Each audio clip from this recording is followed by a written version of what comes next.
Ayun,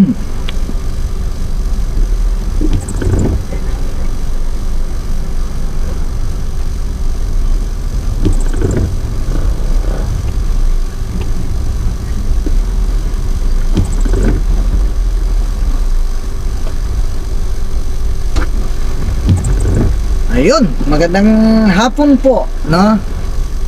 Ang video po natin ngayon ay medyo naiba. Pauwi naman po tayo ngayon. Madalang lang po tayong nagkakaroon ng video na pauwi. Katulad po ng nabanggit ko kanina, umuulan po tuwing hapon. Ayan.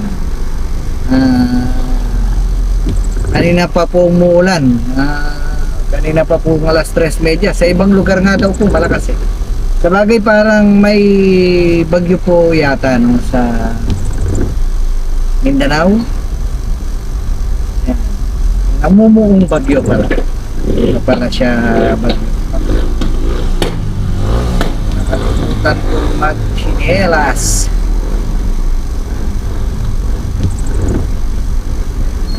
Traffic po pagkatapos umulan o kasalukuyang umuulan dito sa lugar na ito.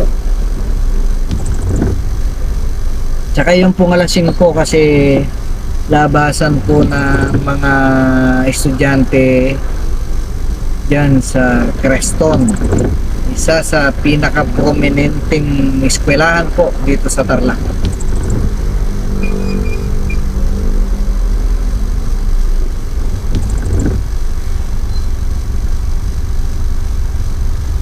Magiging travel po natin dito less than half an hour. Tsaga-tsaga natin. Awa naman si sir, kanina pa namamatay ang kanyang tricycle. Spark plug. Oh, yun lang yung naman yan.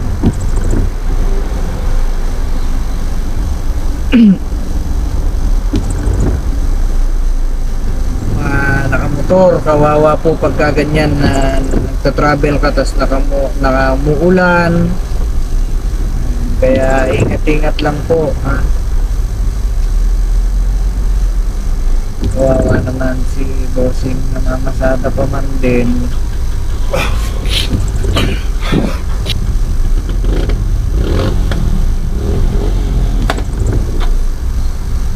Hindi na po aabot yan, sir.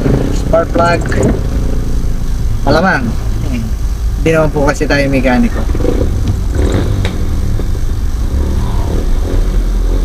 Ay, tayo po pala no, ano ko yung travel na yan. Di ba pag sa Baguio, pagka bibiyay ka ng Baguio, di ba pagka nasa mataas ka na or kahit hindi sa Baguio, sa mga bulubundukin, nabibingi po tayo, no? Sa bagay, ganun, pag lulunok ka ng laway mo kanila para matanggal yung pagka, parang mabibingi ka, no? Nabibingi, pag pataas ng pataas. Yung, sa pagsakay pala ng eroplano, no? Maliban po doon, di ba, yung mga nagje-jet lag na sinasabi nila, sakit sa tenga, meron pa po palang, nangyayari sa system natin pagka nakasakay tayo ng eroplano. Yung mga iilan na taste buds pala natin nagmamalfunction siya. Hindi sila masyadong nababawasan po yung ng taste buds natin pagka nagta-travel tayo through airplane. Ganun po pala siya. Maliban dun sa bibingi tayo, maliban dun sa nagkakaroon ng jet lag na sinasabi, yun pala, ang isa pa na epekto niya is yung taste bud po natin. May mga ilan na, di ba yung dila po natin ilang taste buds po eh, sobrang dami na nalalasahan yung matamis, maasim, maanghang, yan. Na nababawasan po pala yun. Pagka ang ano natin is eroplano. Yan. Tapos ang mga pilot po pala, no? Yung mga piloto. Yung mga piloto po pala, di ba? Dalawa yan eh sa mga eroplano, dalawa. Pag yung mga meal po nila sineserve sa kanila, magkaiba. Di ba usually dapat uniform yan eh, di ba? Kung pasahero, yung meal for today nila, pare-parehas yan. Siyempre, hindi naman pwedeng hindi naman po pwedeng ano, yung meal na gusto ng isa, di ba? Kunwari lang 50 yung pasahero, eh, hindi naman po pwede na 50 yung meal na gagawin. So usually pag lunch lahat yan na nag-iisa. Pagka appetizer, pagka dessert, isa lang yan. Sa dalawang pilot po pala, magkaibang meal ang piniprepare nila. Yan. Hindi ko alam kung ano po yung totally na dahilan, no?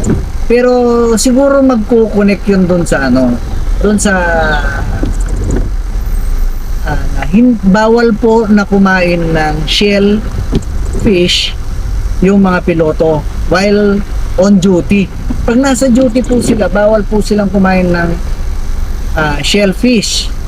No, kasi nga po is baka mataon daw kung kailan yung flight eh ma-food poison sila, 'di ba? Kasi 'di ba pagka ganon, minsan ngayon yung red tide ngayon na yung effect niya, lahat ng shellfish bawal kainin yung ganon. So ang ginawa nila, pinagbabawal na lang silang kumain ng shellfish kung naka-duty sila. Yan po yung pilot. Siguro magkukonek doon sa tanong natin kanina, no, kung bakit dalawa yung meal ng mga piloto. Magkaiba sila.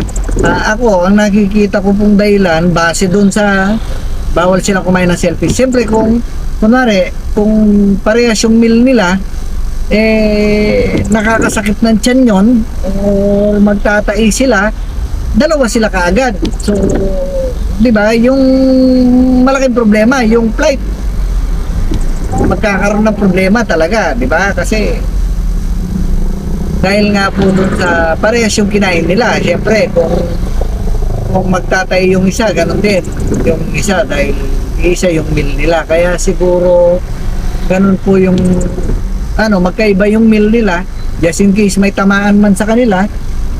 It's either ma-food poison sila o magtae sila doon sa kakainin nilang yon.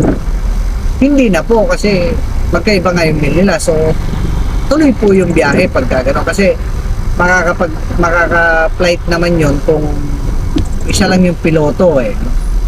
Kaya yun po siguro, hindi ko po sure, pero medyo base doon sa bawal silang kumain ng shellfish, may punto po tayo pagdating doon siguro. Yan.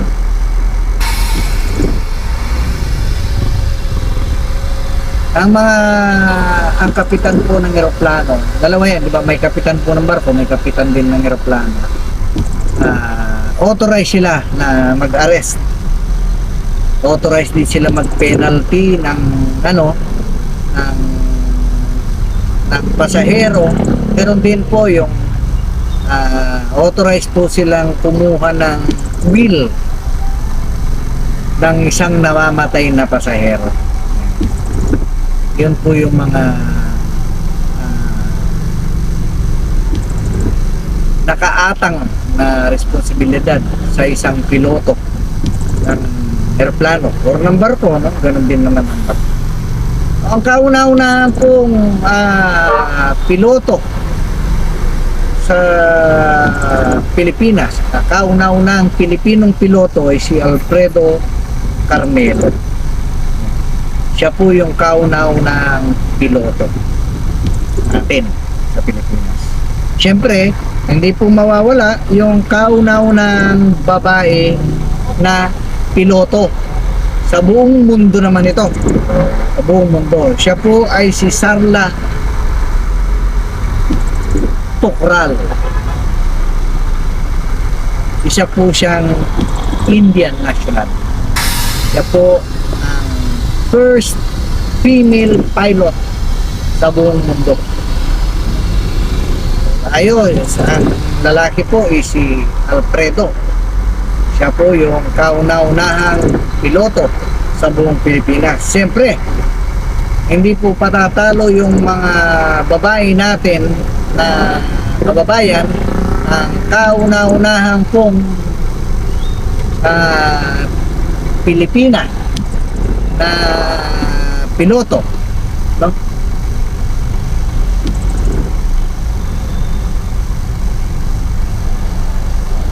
Dali po, at mawawala tayo sa tiyempo.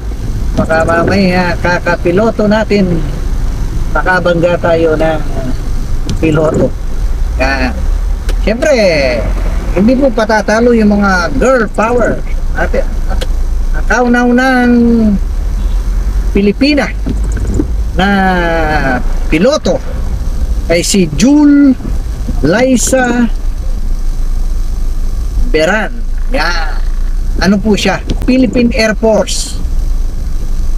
Nakapagtapos po siya, unang nakapagpalipad po yan ng fighter airplane sa Florida Blanca, Pampanga, sa Basa Air Base.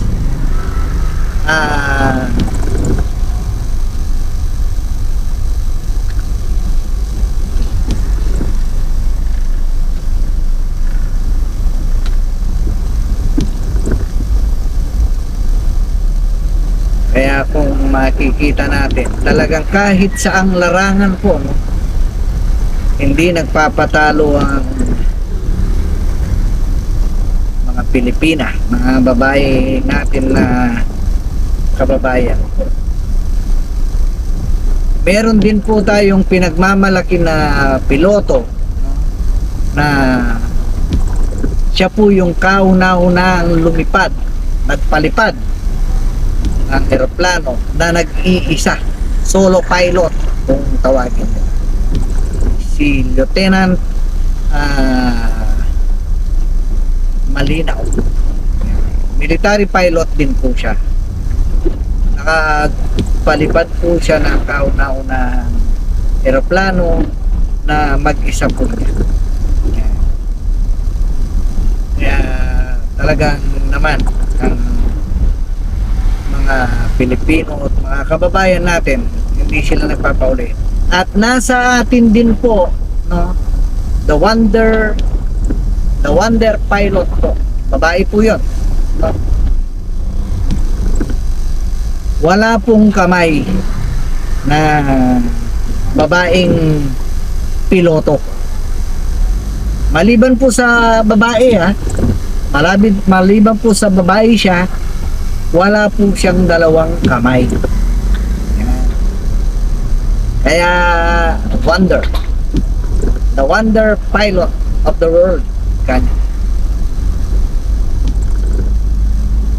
Liban po sa babae, wala po siyang dalawang kamay. Siya po si Jessica Cox. Ang nanay po niya ay Pilipina at ang tatay po niya is Amerikano. Yan. Nakapagpalipad po siya ng eroplano ng walang kamay, dalawa. So, ang ginagamit po niya is ang kanyang paa.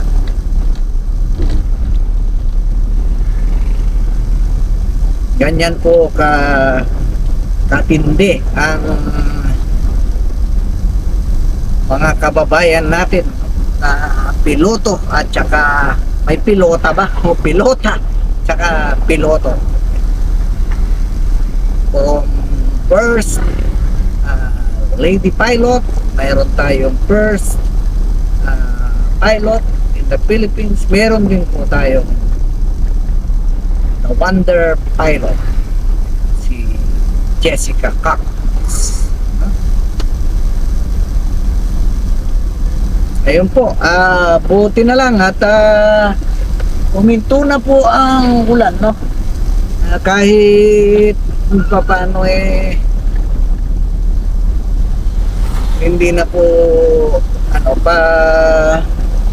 paambon-ambon na lang po, pero parang kaya naman lang hindi magpayong kung palakad-lakad ka lang, patawid-tawid. Sana mamayang gabi, yung mga bandang alas 8, no? Alas 9, yung nakauwi na po lahat yung mga nag-aaral at nag-uupisina para po presko, no? Pagka umulan, kahit electric pan lang, pwede na. Presko.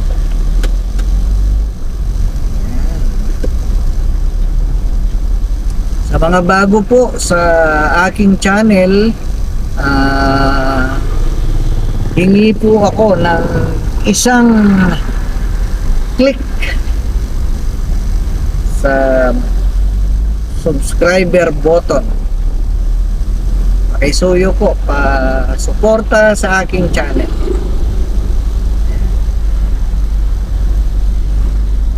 Tumagal po yung biyahe natin ngayon dahil nakita naman ninyo, no? Doon po sa parte na yon, lalo nga yung nakasasakyan po tayo, sobrang traffic talaga.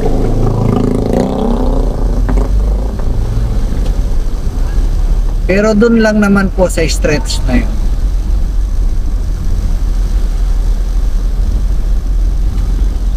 After nun, maluwag-luwag.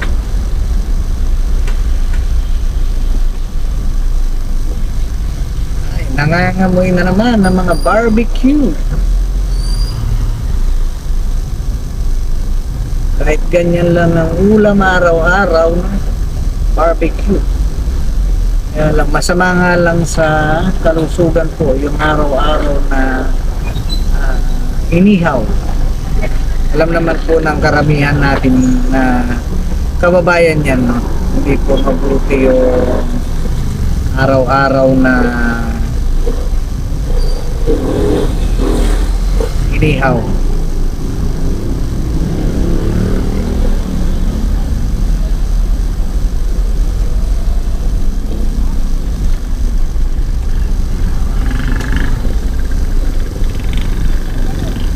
Yun, malapit na po tayo.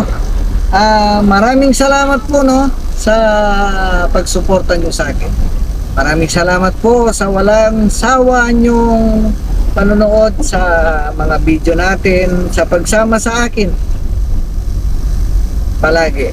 Maraming salamat po. Hanggang sa muli po, salamat.